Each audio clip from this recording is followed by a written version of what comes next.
evening, everyone. I'm Jim Kelly, and on behalf of the Gabelli Center for Global Security Analysis, I'm pleased to welcome all of you to Fordham. The Gabelli Center was founded 4 years ago to promote value investing within the Fordham community and to practitioners and academics. Since then, we have hosted a number of lectures by leading practitioners, such as Merrill Whitmer, Tom Russo, Ian Kluberman, and Charles Brandis, and academics such as Aswath Damodaran and Baruch Lev of NYU. Tonight, we are delighted to sponsor the launch of a great new book, Pitch the Perfect Investment by Paul Sonkin and Paul Johnson. Paul Sonkin is an analyst and portfolio manager at Gabelli Funds and previously spent 14 years at the helm of the Hummingbird Value Fund. For 16 years, he was an adjunct professor at Columbia Business School and is co-author of Value Investing from Graham to Buffett and Beyond. Paul Johnson runs the CUSA Investment Advisors and is an adjunct professor at both Columbia Business School and here at the Gabelli School of Business at Fordham University.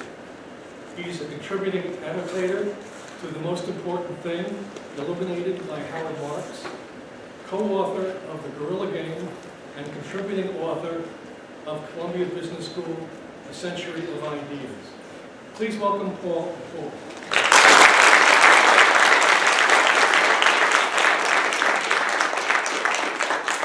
Does this work? Oh, it works. I think it works.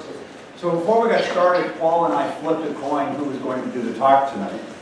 And Paul won the coin flip, so I'm doing the talk. Those of you who know Paul understand that joke. Thank you. And the coin had two heads. And the coin had two heads.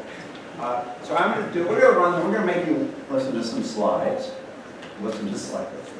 We're going to watch a few slides on why we wrote the book. But before we start, thank you.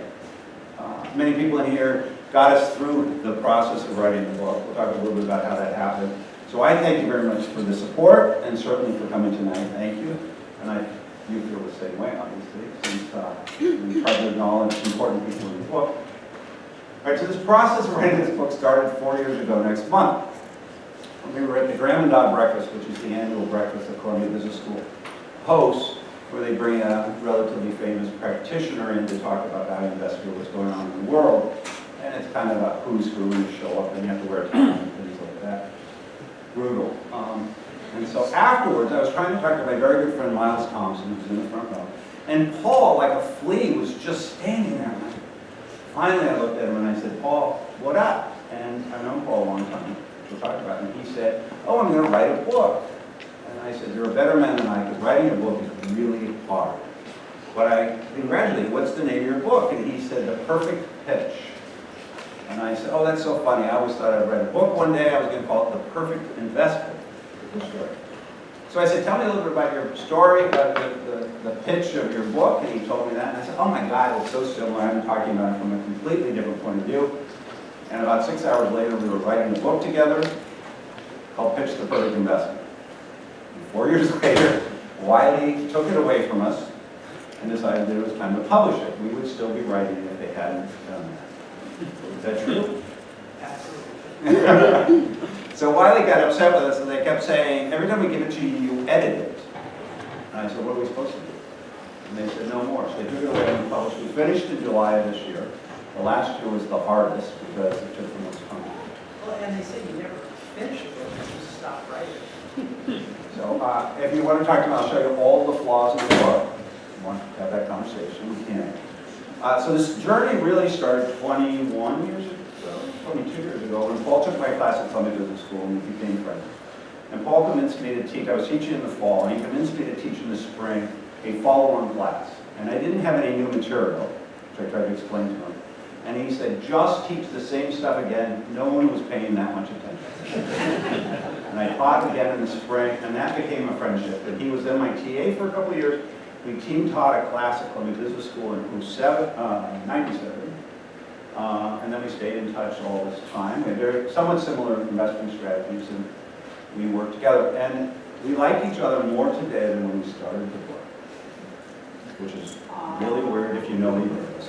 All right. You ready, Leo? We talk every day, too. It's weird. All right, so Pittsburgh investment. Why did we write the book? We wrote the book because both of us have been interested in the notion of teaching young analysts how to do the job. Paul was a professor at Columbia for 16 years. I've just completed my 25th year as an adjunct professor. And this is something that's been very near and dear to our heart for a long time. And the one thing we've noticed is that there's no training on Wall Street. It is a baptism by fire. I always thought this was ridiculous because everybody that comes to the street has to invent the rules, the insights, the heuristics again and again and again. It just didn't make sense to us. So, we'll go ahead to the next. So we thought, well, guess what? We're going to write the book that I wish I had when I started in the business, and I think a lot of my former students wish they had when they started in the business, and that became the goal. The other thing we noticed when we teach is there's no single book, and we'll talk a little bit about this, there's no single book that you can go to today if you want to be a good investor. To get all of what you need, there's bits and pieces from a lot of different books. And we thought, you know what we're going to do is see if we can synthesize this all down into a book that will give you what you need to know, take the best from the best, and make it fun too. And if you go look at what's out there, it is a mess. There's a paragraph here, an article there, maybe a book or a chapter there, put it together, and we thought, can we do a better job? And so, It's a low bar.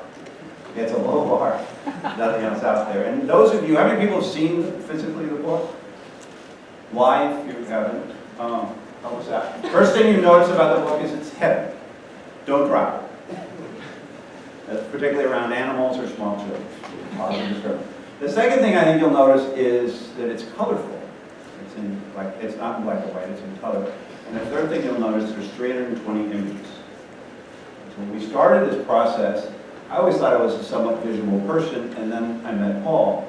So on any given day, Paul would say, he's a morning person, he gets up very early, and I'm not.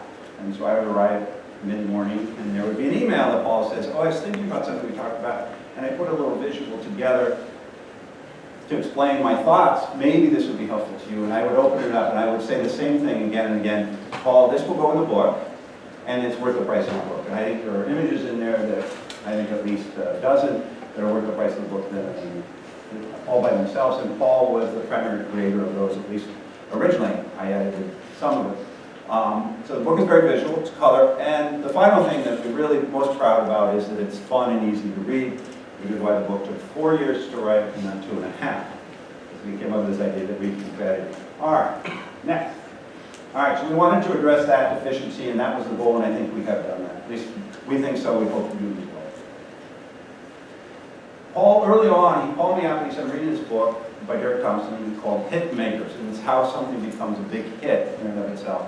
And Derek Thompson's great insight is that the product, anything that takes off for the first time is what he calls a familiar surprise. And this is the quote we took out. To sell something familiar, you make it surprising. And to sell something that is a surprise, you make it familiar. And so our goal in the book was to take concepts that we think are very familiar, but to present them in a way they've never been presented before. And that became our rallying cry throughout the writing process as well as the editing process. Paul got this email, I guess this was last week. September 27th. Yes, that would have been last week. Yes. And this was the guy on the phone who said he did Oh, all right, great. He's like, So Paul sent me this email today, and I said, well, we should put this in. This is a friend of his wife is a finance professor at a university we protect the innocent. And she was very frustrated in her class because there was no book to present to the students all the ideas, and he feels that this book maybe fits that frustration, and we did her a favor, we made it so she doesn't have to write the same book. So we thought that was kind of cool. All right. This is how the book is structured. Basically, we did it in sections. The first section, the first 4 chapters, all aim to determine what is the intrinsic value of the underlying asset that you're looking at. Value of investing is based on the notion that price and value will deviate, and it's when that price is below value that gives you the investment opportunity. So we start the book by trying to explain how value can be determined, with the goal of determining that intrinsic value. Now, other investment styles out there, although they map very well back to this style, so we just used this structure because we felt it was the best way to present the overall concept.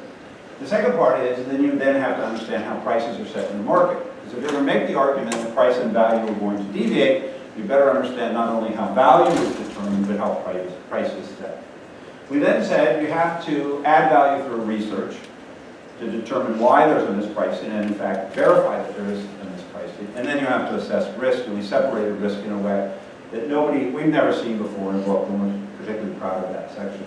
And then finally, with all that, you can identify a genuine mispricing, and the final piece is that once you have a genuine mispricing, you have to roll that into a pitch. And that's what we call the perfect pitch. When Paul, going back to that breakfast meeting, post-breakfast meeting, what Paul said at the time is he thought every investment recommendation ultimately was a pitch. And the very good recommendations were effectively a good pitch. That was the litmus test in his mind. He went one step further and he said, oh, by the way, it's the architecture of the pitch that determines how you approach the investment process. And so he felt very strongly at the time, at least he articulated to me, was this notion that the pitch was it. It's the architecture of the research, it's the architecture way you think about it. If you don't have a good pitch, it meant you didn't do the right research. And this is something he'd been thinking about at the time for probably almost 20 years at that point. And this is just something, when he taught this way. Whenever he talked about the business, he did it in this structure. We really never talked about it. When I first heard it, I was struck by that because I had a very different view of how it worked. And I will tell you, 4 years later, I think he was right. And it was during the process of writing the book that I came around to the notion that the pitch is, in fact, the litmus test of whether or not you have a good investment idea.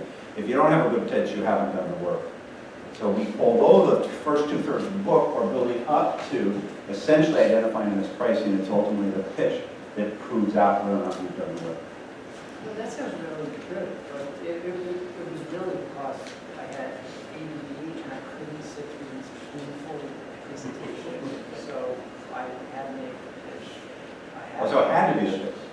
I like my version better because you're... No, story. no, you definitely have a better version. Oh, okay, good. All right.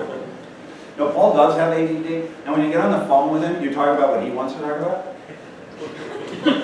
So he'll call me up and he says, what do you want to talk about? I don't know, what's on your list? And he goes, I have a whole list of stuff. Let's start there. So it's been going for 4 years. All right, next. All right. Great book by Isaac Newton. I don't know if I've seen farther, it's because it's on the shoulders of giants. And it's true. I like to think we invented nothing in this book. Paul and I talked a lot about it. I think we did a pretty good job of synthesizing stuff, but as Paul always said, we just took the Legos, we threw them on the table, and then we tried to assemble them with the Legos we had. And I think that's absolutely what we tried to do. So if we push forward in educating people in investing or finance, it's because we just took great ideas from other very smart people and we assembled them in a slightly different way. All right, so the first section we talked about is determinant intrinsic value. These were primary sources. And this isn't as if we decided, well, we'll write this book, we'll go read this. These are the books that we've been teaching from for all these years. And I have this weird thought that if they publish a book and I have a razor blade, I'm allowed to cut pages out of books, scan them and give them to the students, which violates just about every copyright rule in the US, but take the razor blade away from them. So I literally would assemble chapters from every one of these books and give them to the students as we go. And this was our input, and Paul and I would argue that when we had some theory or some way of explaining it, if it didn't fit one of these, we would go back to the drawing board, because these were the books that we most respected, that we learned from, and we wanted to make sure we captured those in our book. So the next. Then the Understanding Market Price was a whole different set of books. And as you'll see, there are a lot of books on there that aren't actually finance books. As you look at the book we wrote, you'll see that chapter very much leans on a lot of different topics. But these became these books for this section, and we would debate and debate and debate. And if we had something that contradicted another book or another author, we stopped and said, we've got to keep working, and we did continue to work. And then finally, if you want to do add value through research or assess risk, it's another set of books. And you'll see that that's a different, again, an eclectic view. And then finally, when you get to the pitch, it's yet another set of books. And it was trying to assimilate all of those sets of books into a cohesive story that was our goal. And I think part of the reason why it took so long to assemble this book. Now, I do want to emphasize that the Journal of Abnormal Psychology was a go-to source. And not just for our conversations, by the way. All right. And that's what we created. The other requirement we had, not only to be able to fit everybody we respected, is it had to be a practical guide. We didn't want to write a book on theory. We wanted to write a book that people could take it and a chapter or an example and say apply it to the real world. And when I teach at Columbia, we always start the first part of the class at 30,000 feet, and then we come down as fast as possible to very pragmatic rules. And that was very important to both of us, that we had a book that people could take and use. Not just a book that put theories out there, but a book you actually could use. And I think we achieved that in lots of places. All right, here are the themes that we wanted. This will be the only real finance we talk about. These were the themes we felt were most important, and we didn't think that had been well explained before. So evaluation, determining the range of intrinsic value, so we build up in the first 4 chapters to that. The way business schools teach valuations generally is a point number. You get to some number and that becomes the number. And we were very adamant that you shouldn't think of it that way. It's a range of numbers, a range of estimates. But we wanted to get people there in a way that it made sense. Then go back. Sorry. Next was market efficiency.